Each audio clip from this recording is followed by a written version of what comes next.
សួស្តីពុកម៉ែបងប្អូនកូនក្មួយទាំងអស់គ្នាថ្ងៃនេះចេញមកបង្ហាញគេដែរបងប្អូនដល់រដូវកាលបង្កងអញ្ចឹងនាងខ្ញុំទុកចិត្តអត់បានទេបងប្អូនចង់តែបង្ហាញពីមុខម្ហូបដែលធ្វើពីបង្កងចែកជូនពុកម៉ែបងប្អូនទាំងអស់គ្នាបានទស្សនា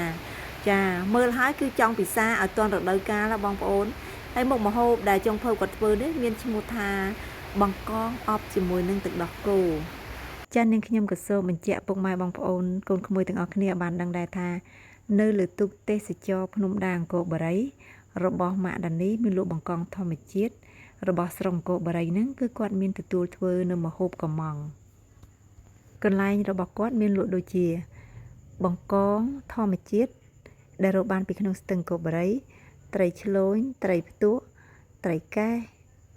ចាតែមិនមែនមានរហូតទេណាបងប្អូនមានដល់ញ៉ាយដែរទេដោយសារតែប្រជាពលរដ្ឋយើងរកបានគាត់យកមកលក់ឲ្យអញ្ចឹងទៅទើបមានតែពេលណាបងប្អូនប្រជានេសាទរបស់យើងរកអត់បានគាត់ក៏អត់មានដែរតែបើមន់ស្រែវិញតានីគឺមានរហូតដោយសារតែគាត់នឹងមានមួយជាមួយនឹងអ្នកលក់មន់ស្រែនៅហាងរបស់គាត់គឺធ្វើមុខម្ហូបតាមតម្រូវការតម្រូវចិត្តរបស់ភ្ញៀវ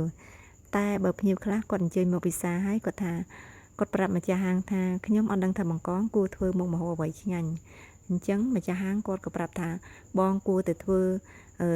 អប់ឬក៏តុងយ៉ាំអីអញ្ចឹងទៅ